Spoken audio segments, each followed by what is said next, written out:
Morning students.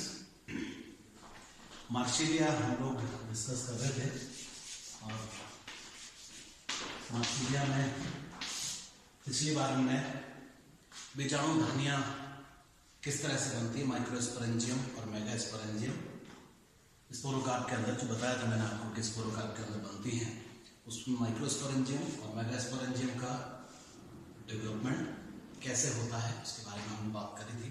और मैंने आपको बताया था कि जो डेवलपमेंट है ये किस तरह का है, लैक्टो स्पोरेंजिएट टाइप का। और लैक्टो स्पोरेंजिएट का मतलब वही था कि सिंगल मदर सेल से पूरी बीजाणु धनी का निर्माण हो रहा था। वो चाहे माइक्रोस्पोरेंजियम हो, चाहे मेगास्पोरेंजियम हो, चाहे लघु बीजाणु धानी हो, चाहे गुरु बीजाणु धानी हो, दोनों का डेवलपमेंट इसी तरह से होता है।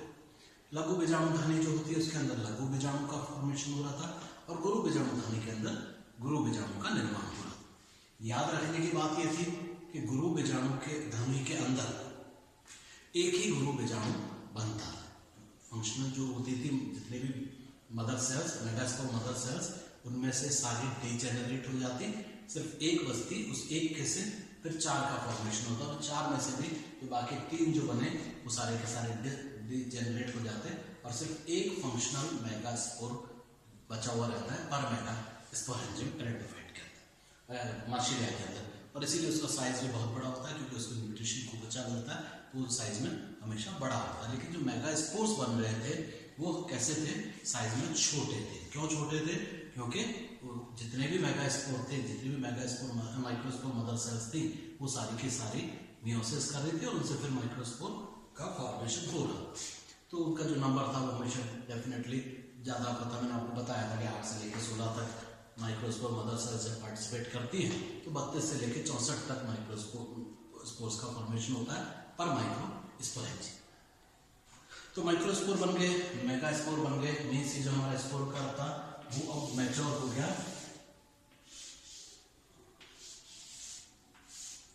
मीन्स अब इसके अंदर माइक्रोस्पोरेंजियम मेगास्पोरेंजियम बन गई, उसके अंदर माइक्रोस्पोर्स और मेगास्पोर्स बन गए। अब क्या होगा, अब ये जो है स्पोरोकार्प है हमारा, ये टूटेगा और स्पोरोकार्प के टूटने से जो माइक्रोस्पोर है, जो मेगास्पोर है, वो बाहर आएंगे और फिर वो जनरेट करके क्या करेंगे, गैमेटोफिटिक जनरेशन का फॉर्मेशन करेंगे। तो गैमेटोफिटिक जनरेशन आप जानते हैं टेरिडोफाइट्स के अंदर कि मेन प्लांट बॉडी से अलग होता है, जमीन पर जाके गिरेगा, अलग से उसका फॉर्मेशन होगा। तो गैमेटोफाइट और स्पोरोफाइट दो इंडिपेंडेंट जनरेशंस हैं, दो बिल्कुल अलग अलग जनरेशंस हैं, इनका अलग अलग फॉर्मेशन होगा। तो यहाँ भी ऐसे ही होगा, जैसे ये हमारा जो स्पोरोकार्प है ये मैच्योर होगा। अब इसकी जो वॉल्स है, इसमें कोई स्पेशल मैकेनिज्म नहीं है कि कैसे टूटे और कैसे माइक्रोस्पोर्स और मेगास्पोर्स बाहर निकले, तो कोई स्पेशल इसके लिए वो नहीं है। लेकिन क्या होता है, जैसे ये मैच्योर होता है कि जो हमारी स्पोरोकार्प की वॉल्स हैं, ये वॉल्स टूटती हैं और इनके टूटने से क्या होता है, ये स्प्लिट हो जाती है, अलग अलग हो जाती है, खुल जाती है। तो इनके खुलने से जो हमारा मेगास्पोरेंजियम और माइक्रोस्पोरेंजियम है, बीजाणु धानियाँ हैं, वो बाहर आ जाएंगी। मेगास्पोरोकार्प के अंदर जो स्पोर्स पड़े हैं वो कई वर्षों तक, 20 से लेकर 40 साल तक इनको रखते हैं, ये डोर्मेंट स्टेज में रह सकते हैं। और इसके बाद इवन कुछ स्पीशीज में तो 50 साल बाद भी जो स्पोर हमने निकाले स्पोरोकार्प से वो वायबल मिलते हैं। आप उनको बाहर निकालेंगे, आप उनको जनरेट करेंगे, वो जनरेट कर जाएंगे। तो इसके अंदर स्पोरोकार्प के अंदर अगर स्पोर्स हैं तो वो 20 से लेकर 50 साल तक वायबल हो सकते हैं, रह सकते हैं। लेकिन नेचुरल कंडीशंस में क्या होता है, जैसे ये अभी स्पोर वॉल है, जैसे अंदर मैच्योर हुए सारे स्पोर्स, ये स्पोर वॉल टूटेगी और इस स्पोर वॉल के टूटने से ये जो हमारी जिलेटिनस रिंग होती है, आप जानते हैं इस तरह से जो अंदर की तरफ रहती है, ये जिलेटिनस रिंग यहाँ से बाहर निकल आती है।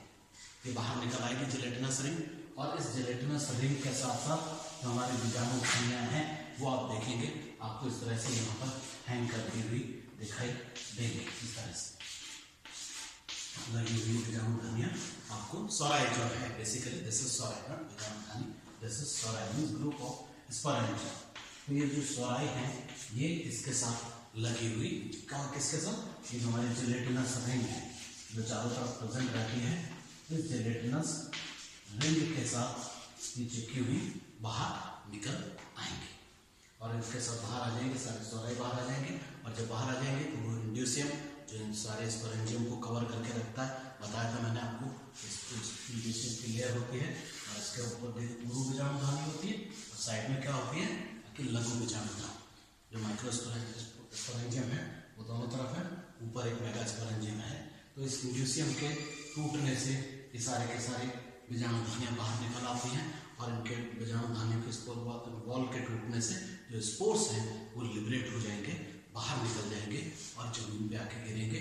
और फिर जमीन पे जाके क्या करेंगे, जर्मिनेशन करेंगे, मींस गैमेटोफिटिक जनरेशन का फॉर्मेशन करेंगे। अब जो गैमेटोफाइट बनेगा वो देखिए, गैमेटोफाइट दो तरह के बनेंगे। क्यों बनेंगे दो तरह के? क्योंकि जब होमोस्पोरस स्टेरॉफाइट होता है, अब तो मैंने आपको बताया था कि जो गैमेटोफाइट बनता है जिसे हम प्रोथैलस कहते हैं, जो हार्ट शेप का होता है, उसके ऊपर दोनों मेल और फीमेल सेक्स ऑर्गन्स का फॉर्मेशन होता है। लेकिन हेटेरोस्पोरस स्टेरॉफाइट्स में ऐसा नहीं होता, क्योंकि वो जो गैमेटोफिटिक जनरेशन होती है उसमें सेक्सुअल डिफरेंशिएशन होगा। मींस माइक्रोस्पोर जब भी जर्मिनेट करेगा वो हमेशा जर्मिनेट करके क्या बनाएगा, किस चीज का फॉर्मेशन करेगा? आप जानते हैं, मेल गैमेटोफाइट। तो माइक्रोस्पोर जब भी जर्मिनेट करेगा वो हमेशा मेल गैमेटोफाइट बनाएगा। मींस वो गैमेटोफाइट का फॉर्मेशन करेगा जिसके ऊपर एंथ्रीडियम का फॉर्मेशन होगा। और जो मेगास्पोर है वो जब जर्मिनेट करेगा तो फीमेल गैमेटोफाइट बनेगा। मींस अब दो तरह के गैमेटोफाइट बनेंगे। देखिए, माइक्रोस्पोर हमेशा जर्मिनेट करके मेल गैमेटोफाइट का फॉर्मेशन करेगा। मेल गैमेटोफाइट का क्या मतलब हुआ? वो गैमेटोफाइट जिसके ऊपर मेल सेक्स ऑर्गन का फॉर्मेशन होगा। मींस मेल सेक्स ऑर्गन का क्या मतलब होता है? हम जानते हैं एंथ्रीडियम। तो एंथ्रीडियम का फॉर्मेशन होगा यहाँ। तो मेल सेक्स ऑर्गन जो होगा वो यहाँ पर बनेगा, इसके ऊपर मेल गैमेटोफाइट होगा। मेगास्पोर जो है, अब यहाँ पर भी सेक्सुअल डिफरेंशिएशन है कि मेगास्पोर जब भी जर्मिनेट करेगा ये हमेशा किसका फॉर्मेशन करेगा? Female gametophyte. जो गैमेटोफाइट बनेगा वो कैसा होगा? Female gametophyte. कहीं सर फीमेल गैमेटोफाइट का क्या मतलब हुआ? फीमेल गैमेटोफाइट मींस इसके ऊपर फीमेल सेक्स ऑर्गन, जिसको हम क्या कहते हैं, आर्चिगोनियम कह लीजिए या एग कह लीजिए, जो हमारा एक्चुअली फीमेल गैमेट है उसका फॉर्मेशन होगा। तो एंथ्रीडियम इसमें बनेंगे और आर्चिगोनियम का फॉर्मेशन यहाँ पर होगा। मींस जो मेल सेक्स ऑर्गन्स है जिसके अंदर मेल गैमेट बनता है, एंथ्रोजोइड्स, आप जानते हैं क्या कहलाते हैं? एंथ्रोजोइड्स। ये एंथ्रोजोइड्स जो होंगे इनका फॉर्मेशन मेल गैमेटोफाइट पे होगा। और आर्चिगोनियम, आर्चिगोनियम का मतलब एग सेल, जिसकी हम बात करते हैं, फीमेल गैमेट जो कहलाता है हमारा, उसका फॉर्मेशन कहाँ पर होता है?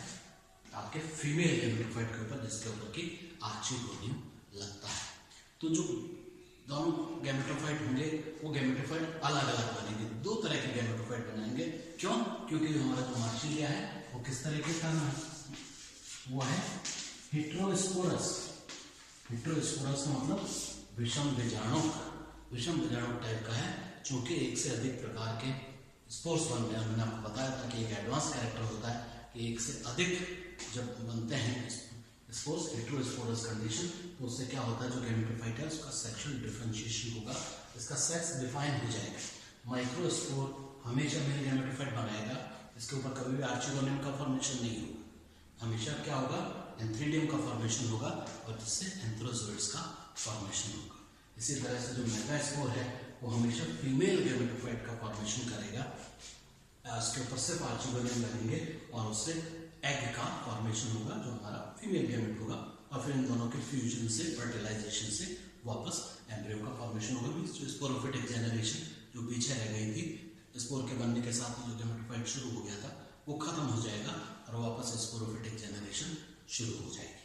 तो दो तरह के गैमेटोफाइट्स बनेंगे। एक और इम्पोर्टेंट चीज याद रखने की जो होती है, हेटेरोस्पोरस स्टेरॉफाइट्स में मैंने आपको बताया जब जनरल कैरेक्टर्स हमने पढ़े थे। अब यहाँ पे जो गैमेटोफाइट बनेंगे वो गैमेटोफाइट किस तरह के होंगे, चाहे वो मेल गैमेटोफाइट हो चाहे वो फीमेल गैमेटोफाइट हो। मींस माइक्रोस्पोर जर्मिनेट कर रहा है तो भी जो गैमेटोफाइट बन रहा है, और मेगास्पोर जग के जर्मिनेट करने से भी जो गैमेटोफाइट बन रहा है वो दोनों के दोनों किस तरह के होंगे, एंडोस्पोरिक।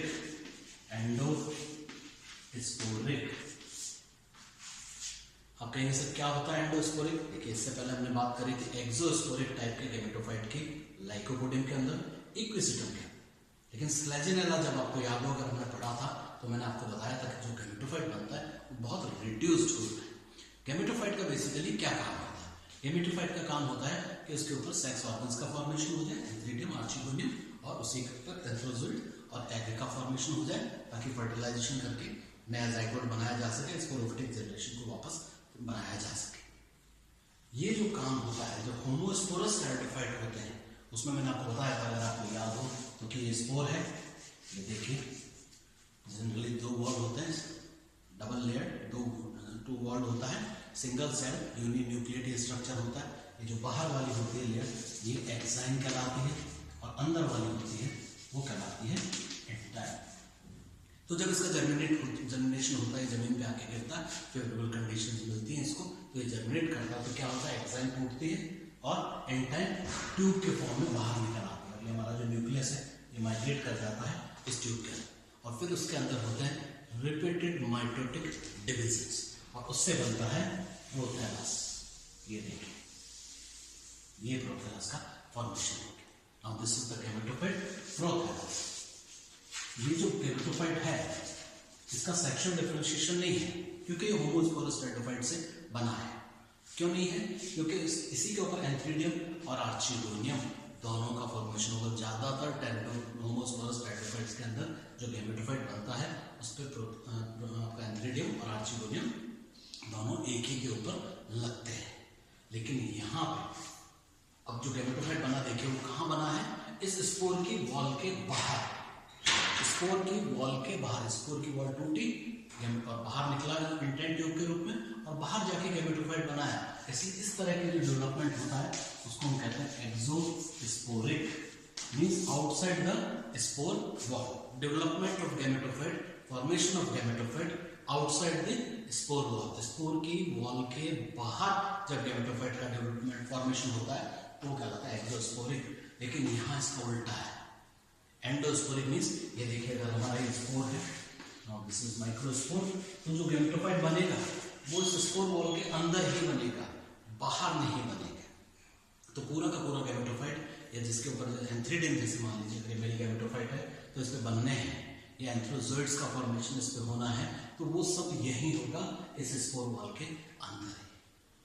तो इसलिए जो गैमेटोफाइट बन रहा है वो किस तरह का है, एंडोस्पोरिक। एंडोस्पोरिक का मतलब when the formation of gametophyte takes place inside the spore wall only, spore की भित्ति के अंदर ही सारा का सारा गैमेटोफाइट बन जाए और उस पर सेक्स ऑर्गन्स का फॉर्मेशन हो जाए, उस कंडीशन को कहते हैं एंडोस्पोरिक। और ये एडवांस्ड कैरेक्टर है।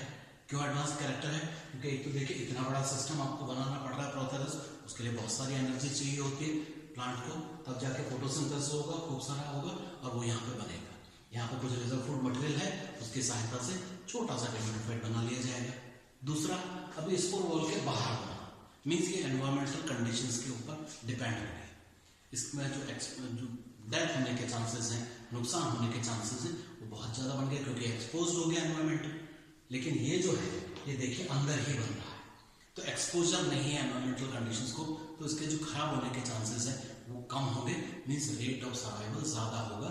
ज़्यादा चांसेस हैं इस बात के कि यहाँ पर गैमेटोफाइट बन सके, अच्छा मेल गैमेटोफाइट हो चाहे फीमेल गैमेटोफाइट। तो डेवलपमेंट हमेशा किस तरह का होता है, एंडोस्पोरिक टाइप का।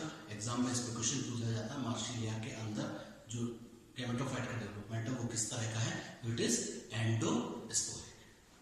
अब चाहे मेल गैमेटोफाइट बन रहा हो चाहे फीमेल गैमेटोफाइट बन रहा हो, दोनों में डेवलपमेंट एंडोस्पोरिक रहेगा।